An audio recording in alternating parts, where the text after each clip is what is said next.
ए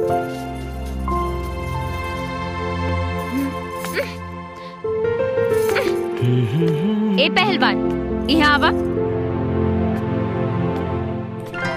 बोली हजूर, छुआड़ा खाइब की खजूर? तहार कपार खाइब। हम जाना तानी कि तुमके टाइट चीज बहुत पसंद बा। अच्छा तलूच का दी का?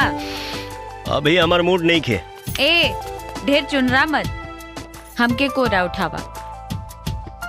हमके झाड़ू खाए के तनिको शौक नहीं खे। अच्छा एकर मतलब हमार डर बा तोरा अंदर। अंदर तो बहुत कुछ बा, लेकिन तू बहरिए रहा था ठीक बा। सुना, ज्यादा बकबक मत करो, हमके उठावा कोरा में, झोल झारे के बा।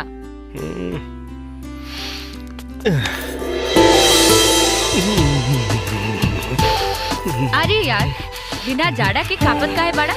कुछ होता का? होके के तो बहुत कुछ होता, लेकिन छाता बहरिए छूट गइल बा, नहीं तो आज खूब तबीयत से झोल झारी थी। ला त झाड़ा, हम जाता नहीं दोसर काम करे। ना जाने ई कौना नक्षत्र में पैदा भइल भी है कि जब लोहा गरमाता तब पानी छिड़क के भाग जाती है।